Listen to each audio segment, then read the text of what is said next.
आप सुन रहे हैं 94.3 माई एफएम पर। जीना इसी का नाम है, आपकी माही के साथ, जहां रूबरू होंगे आज हम एक नई कहानी से। जीतू चाचा मॉर्निंग वॉक करके घर पर आ चुके थे। रसोई घर से बर्तनों की आवाज भी सुनाई दे रही थी। आकर चूल्हे पर बैठकर अखबार हाथ में लिया। अभी किचन से उनकी पसंद की चाय भी आएगी और जब वो नहाने जाएंगे तो वहाँ गर्म पानी पहले ही रखा होगा, कपड़े बाहर निकाले होंगे। न जाने कौन से जन्म का ये लेन देन था उनकी बहू रीमा के साथ। पत्नी बीमार थी, पता चल चुका था कि अब कुछ ही दिनों की मेहमान है। बेटी की शादी कर चुके थे, बस बेटे मितेश की शादी में मन लगा हुआ था। बार बार जीतू चाचा से कहती थी, चाचा अपने बेटे के लिए लड़की ढूंढ लो। हाँ चाचा। जीतू चाचा को पत्नी से लेकर बच्चे भी सभी चाचा कहते थे। बचपन से आदत जो पड़ चुकी थी। जीतू चाचा ने मितेश के लिए लड़की ढूंढ भी ली। एकदम संस्कारी, सुशील रीमा। उस वक्त सिर्फ 18 या 19 साल की थी वो। कॉलेज के फाइनल ईयर में पढ़ती थी। उस वक्त तो उसने सोचा था कि शादी के बाद पढ़ाई करेगी, एग्जाम भी दे पाएगी। पर संजोग कुछ ऐसे हुए कि रीमा ने पढ़ाई अधूरी ही छोड़ दी। सास की तबीयत कुछ ज्यादा ही खराब हो गई थी और अपने अंतिम दिनों में जीतू चाचा की पत्नी ने अपनी बहू रीमा के हाथों में हाथ रखकर ही अपनी आंखें बंद की थी। और रीमा ने उसी तरह घर को संभाल लिया था जैसे अब तक उसकी सास ने संभाला था। और कैसे संभाला रीमा ने इस घर को, कैसे पूरी की उसने अपनी सास की कमी इस घर में, जानेंगे बस कुछ ही देर में। जीना इसी का नाम है में, आपकी माही के साथ, सिर्फ 94.3 माई एफएम पर। जियो दिल से।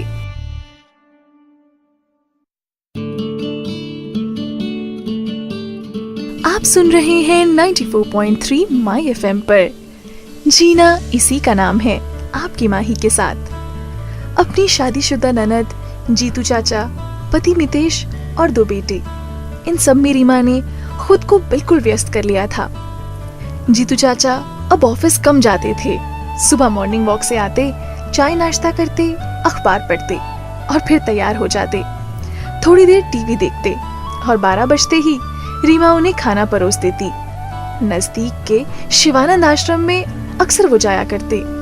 शाम 6:30 बजे जब वहां से लौटते तो 7:30 बजे तक खाना खाते। बाद में टीवी देखते, कुछ पढ़ते या फिर अपने बेटे और अपने पोतों के साथ बातें करते। उनका बेटा मितेश सुबह 9 बजे ऑफिस और फैक्ट्री के लिए निकल जाता, रात 9:30 बजे तक लौटता। और बेटे school, college, tuition, tennis class, swimming, party, picnic, इन सब में उलझे रहते। पर इन सब को एक ही सूत्र में बांध कर रखती थी उनकी बहू रीमा। कई बार वो सोचते, अगर आज उनकी पत्नी जिंदा होती तो कितनी खुश होती। आखिर अब उनकी पत्नी की कमी उनकी बहू ने पूरी जो कर दी थी।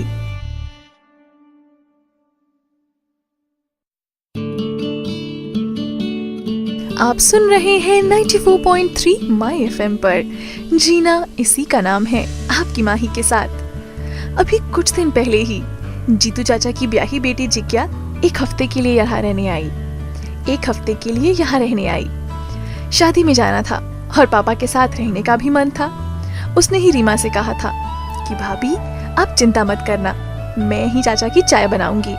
पर सुबह होते ही जीतू चाचा ने रीमा को आवाज लगाई, जिज्ञासा चाय अच्छी नहीं बनाई, पानी ठीक से गर्म ही नहीं हुआ और अखबार भी नहीं मिला। 1 हफ्ता रहकर जिज्ञा जब वापस गई तो कहकर गई थी, जीतू चाचा इसका मतलब तो ये हुआ कि अगर रीमा भाभी 1 घंटे के लिए भी बाहर गई तो आपका तो कुछ भी ना हो पाएगा। आप सब उनके बिना रह ही नहीं सकते। तो जीतू चाचा ने हंसकर कहा था, रीमा को भला बाहर जाना भी क्यों है?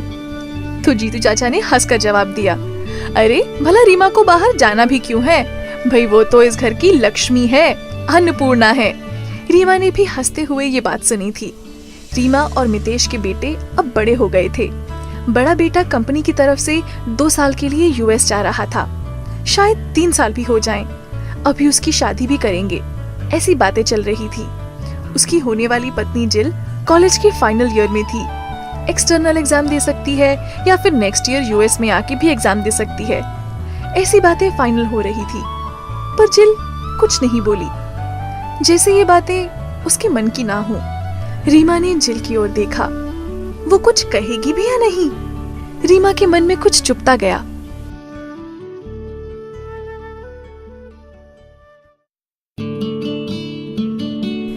.3 माई एफएम पर आप हैं आपकी माही के साथ।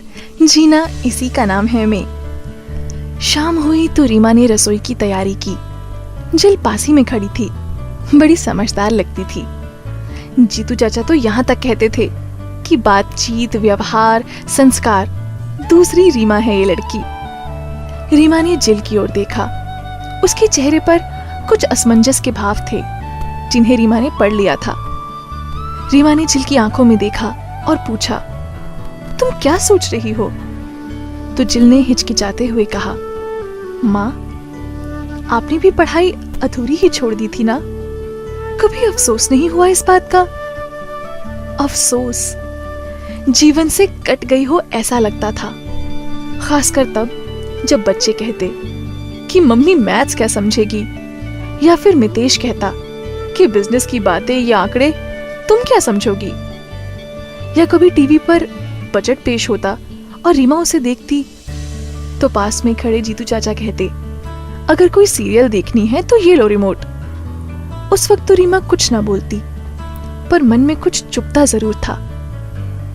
क्या थी वो चुभन? महसूस करेंगे हम भी, सिर्फ 94.3 माई एफएम पर। जीना इसी का नाम है।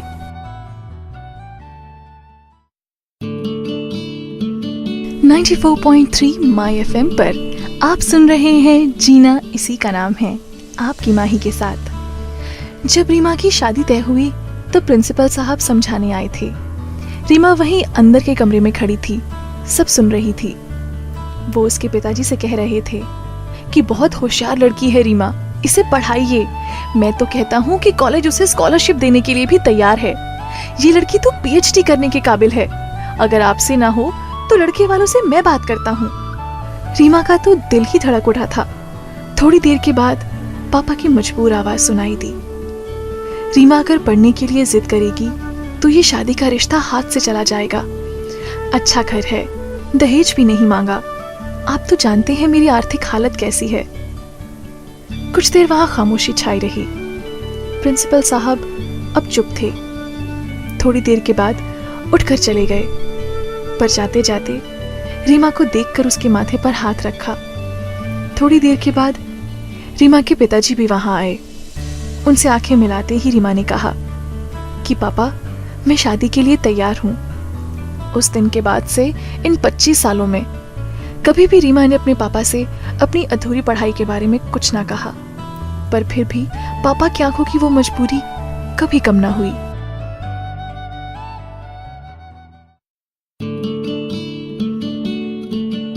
आप सुन रहे हैं 94.3 माई एफएम पर।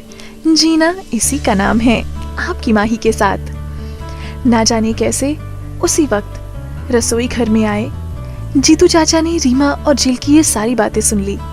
पूरी शाम वो सोचते रहे कि 25 सालों से इस घर को जिस लड़की ने संभाल लिया, वो पीछे क्या छोड़कर आई, ये तो कभी किसी ने जानने की कोशिश तक नहीं की। एक परफेक्ट बहू, एक परफेक्ट पत्नी और एक परफेक्ट माँ, वही एक लड़की हो सकती है जिसने अपना सब कुछ पीछे रख दिया हो।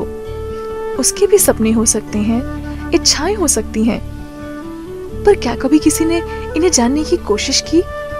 शायद नहीं। शाम हुई और जब सबने खाना खाया तब उस वक्त जीतू चाचा ने कहा, मैं मानता हूँ कि जिल की पढ़ाई पहले खत्म होनी चाहिए। शादी के लिए हम बाद में सोचेंगे।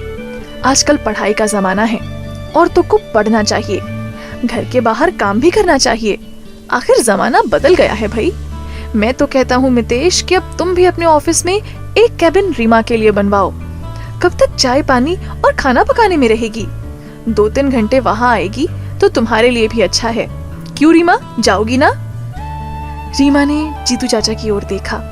उसकी आंखों में एहसान दिख रहा था, और पता नहीं क्यों जीतू चाचा की उन नम आंखों में पापा की आंखों की वो मजबूरी कहीं गायब हो गई थी।